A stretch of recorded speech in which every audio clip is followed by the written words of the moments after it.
अस्सलाम वालेकुम मेरी प्यारी सी यूट्यूब फैमिली, कैसे हैं आप सब? उम्मीद करती हूँ आप सब खैरियत से होंगे। पार्ट 1 को आप सब ने इतना प्यार दिया उसके लिए बहुत शुक्रिया। आज पार्ट 2 का आगाज़ हो रहा है। इससे चलते हुए पंखे से सबसे पहले इसकी धूल मिट्टी साफ़ करनी थी और काम के साथ बरकत के लिए मैंने स्पीकर पर दुरूद शरीफ लगा दिया। सुनकर दिल को इतना सुकून मिल रहा था कि मुश्किल काम भी आसान लगने लगा। तो जैसे मैंने पंखा भी साफ़ कर लिया क्योंकि बहुत दिनों से मैं देख रही थी बहुत ना डस्ट पड़ी हुई थी। तो पंखा साफ़ करने के बाद थोड़े से कपड़े तय करने वाले थे। पहले उन्हें समेटा और हाँ, आज मेरी प्यारी दोस्त की बर्थडे भी थी तो थोड़ा-सा बर्थडे का क्लिप भी आपके साथ शेयर कर रही हूँ। तो मेरी प्यारी सी दोस्त को हमेशा खुश रखे अल्लाह ताला और आपने भी दुआ देनी है, उसके लिए दुआ करनी है। और फिर उसके बाद मैंने किचन के पर्दे उतारने थे क्योंकि पर्दे भी ना बहुत गंदे हो रहे थे। तो अब आते हैं वापस अपने मिशन पर। किचन से पर्दे उतारे क्योंकि इन पर चिकनाई और मिट्टी जम जाती है। फ़ौरन इन्हें वॉशिंग मशीन में डाला, मशीन ऑन की और जब तक पर्दे धो रहे थे मैंने उनके ये जो नीचे फालतू चीज़ें हैं ना, मैंने कहा चलो ये तो मैं रिमूव करूँ जो मुझे नहीं चाहिए। अक्सर होता है ना, हम काफ़ी चीज़ें रख देते हैं कि चलो अच्छा बाद में देख लेंगे।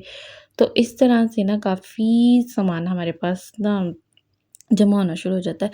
अगर हम साथ-साथ ही उसको जो नहीं चाहिए ना वेस्ट कर दें ना, वो सबसे बेस्ट है। तो यहाँ पे ना जितनी देर तक मैंने नाश्ता बना के दिया, नाश्ता करवाया और साथ-साथ किचन का भी कर लिया था सुबह मॉर्निंग में। तो यहाँ पे मेरे पर्दे जो थे मशीन ऑफ हो गई थी, तो मैंने यहाँ पे मेरे पर्दे भी वॉश हो गए थे और जो मेरा आयरन स्टैंड है उसकी भी मैंने जो चादर है वो भी साथ ही वॉश कर ली थी। तो यहाँ पे ना मैंने धूप में ना इन्हें मैंने कहा चलो जल्दी जब तक ये ड्राई होने हैं मैं किचन का बाकी काम कर लेती हूँ। अच्छा यहाँ पे ना मैं साथ ही ना वो जो कनाली थी परिंदों के पानी वाली, मैंने कहा वो बहुत ही ना 3-4 दिन अगर इसे ना वॉश करो तो ये ऐसी ग्रीन हो जाती है। तो ये 3-4 दिन से ना ज़्यादा ही हो गए थे तो मैं साथ-साथ वॉश करती रहती हूँ तो इतनी ग्रीन नहीं होती। फिर थोड़ी बर्फ़ निकाली और फिर टेरेस पर परिंदों के लिए बाजरा ठंडा पानी रख कर आई। इन बेज़ुबानों का ख़्याल रखकर जो खुशी मिलती है उसका कोई जवाब नहीं। तो एक तो गर्मी बहुत है और गर्मी में आप इस तरह के छोटे-छोटे से जब आप काम करते हैं ना तो आपको खुद को भी बहुत अच्छा लग रहा होता है ना? ऐसे ही है ना? अब ये देखिए ये सारा नीचे का एरिया ना मैंने साफ़ कर दिया। ये साइडों पे जो मिट्टी है इसके कॉर्नर्स में वो भी मैंने सारी ना अच्छी तरह से पहले मैंने स्पंज के साथ स्प्रे एक आपको लास्ट वीडियो में के लास्ट में दिखाऊंगी वो स्प्रे। आपने एंड तक वीडियो देखनी है और उसके बिल्कुल नहीं करनी और अपने प्यारे प्यारे से हाथों से चैनल को सब्सक्राइब करें, वीडियो को लाइक करें और अपने जल्दी जल्दी से दोस्तों के साथ, रिश्तेदारों के साथ शेयर करें ताकि वो भी इससे फ़ायदा उठा सकें। तो जनाब जितने भी मेरी जो एक्स्ट्रा सामान होता है ना जो बच जाता है, तो वो मैंने ना इस तरह ट्रे में रख लेती हूँ ताकि चीज़ें सामने-सामने रहें। अगर मैं इसे बॉक्सेस वग़ैरह में डाल के रख दूँगी फिर याद ही नहीं आ रहा होता कि मैंने कौन-सी चीज़ कहाँ रखी थी। तो ये इस तरह से ना ओपन ट्रे है, तो मैं ना इसके अंदर रख के तो वो सारी चीज़ें जो भी एक्स्ट्रा होती है ना जो मुझे मतलब लगता है कि जब ख़त्म होगी तो यहाँ से मैं पकड़ूँगी और ईज़िली डाल लूँगी। कुछ चीज़ें ऐसी होती हैं जिनकी ज़रूरत कभी-कभी होती है, उन्हें एक अलग बॉक्स में पैक कर दिया और ये देखिए बेकरी से जो प्लास्टिक की ट्रे आई थी मैंने उसे फेंका नहीं बल्कि रीयूज़ करके शरबत की तीनों बॉटल्स उसमें सेट करके रख दी।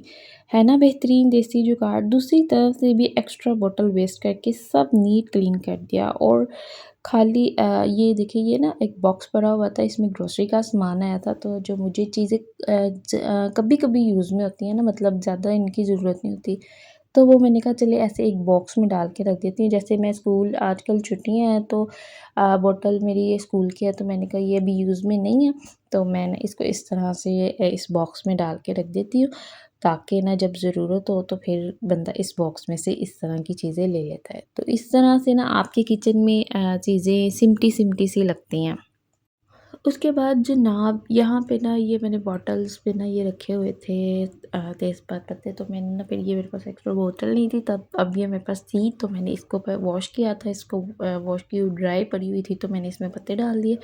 और जो ये मेथी थी, सूखी मेथी जिसे कहते हैं, ये भी मैंने इसमें डाल दी कि चलो जब ज़रूरत हो बंदा साफ़ करे, वॉश करे और डाल ले।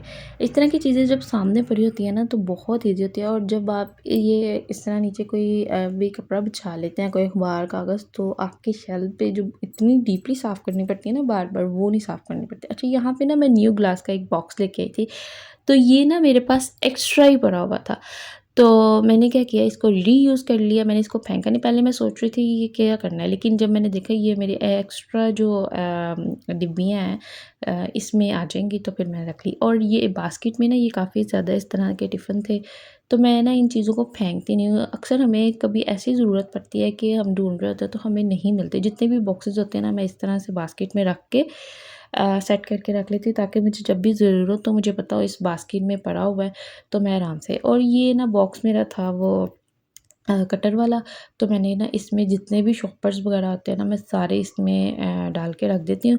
और जब मुझे शॉपर की ज़रूरत होती है तो मुझे पता होता है कि इसमें पड़ा हुआ है, तो मैं आराम से इसमें से निकाल लेती हूँ। अच्छा, साथ ही साथ ये मेरा सारा किचन अब बिल्कुल नीट हो गया था, क्योंकि मैंने ना ये सारे, अब यहाँ पे भी मैंने पहले स्पंज से वो स्प्रे करके साफ़ कर लिया था, जो कि आपको लास्ट में बनानी सिखाऊंगी। बस आपने वो स्प्रे करनी है और एक दफ़ा स्पंज से साफ़ करना, और ऊपर इस तरह से आपने एक गीला कपड़ा और एक ड्राई, तो आपकी जो है ये देख लें कितनी शाइनिंग आ रही है। और ये सिर्फ वीडियो में शाइन नहीं कर रहा, ये रियल में भी ऐसे ही शाइन कर रहा था जैसे मैंने कैप्चर किया हुआ है।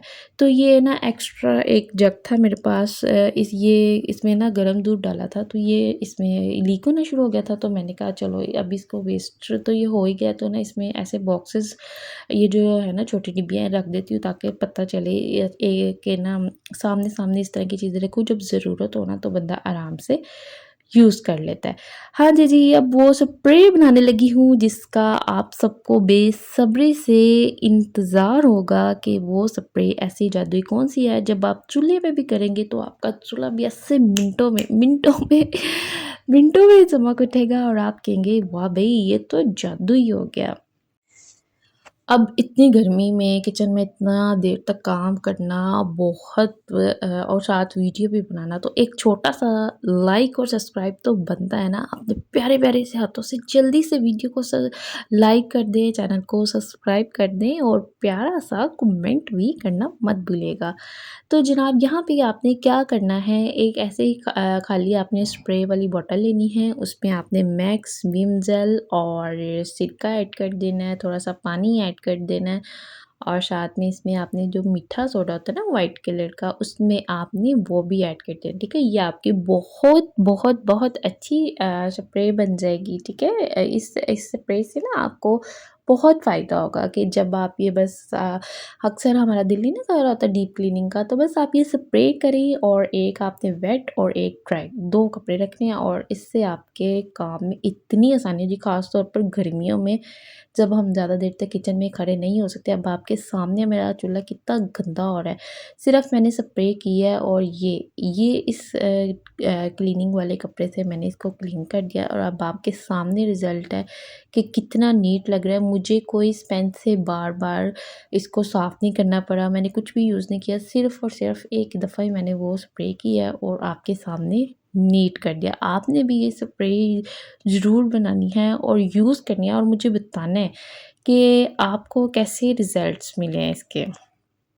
अब ये देखिए फाइनल लुक किचन की नीट एंड क्लीन। उस दिन जो पार्ट 1 मैंने आपके साथ शेयर किया था, अगर आप वो देखना चाह रहे हैं पार्ट 1 के, मैंने सबसे पहले एक कॉर्नर्स की डीप क्लीनिंग की थी, उसके बाद दूसरे की, और अब ये सारा किचन मेरा इस तरह से नीट हो गया है। और मैंने आपको बताया था आयरन स्टैंड की ये चादर भी मैंने वॉश की थी, तो जनाब वो भी मैंने अच्छी तरह से सेट के ली। जब आप इस तरह से रोज़ाना थोड़ा-थोड़ा सा काम करते हैं ना अपने डेली रूटीन के साथ, तो ना आपको खुद ही नीटनेस फ़ील होना शुरू हो जाती है। आपका सारा घर एकदम से ना परफ़ेक्ट और नीट लगना शुरू हो जाता है। आप खुद ही खुशी महसूस कर रहे होते हैं। तो यहाँ पे ना मैंने जो किचन के पर्दे उतारे थे, वॉश किए थे, वो प्रेस भी हो गए थे, और प्रेस करने के बाद ये देखें, और फिर मैंने उनको इस तरह से सारा डाल भी लिया था और ये अब आपके साथ फाइनल पर्दे डालने के बाद लुक दिखाऊंगी। कैसा लग रहा है मेरा किचन? वीडियो को ज़रूर लाइक कीजिएगा, अपने प्यारे प्यारे हाथों से चैनल को सब्सक्राइब कीजिएगा। मिलते हैं नेक्स्ट व्लॉग में।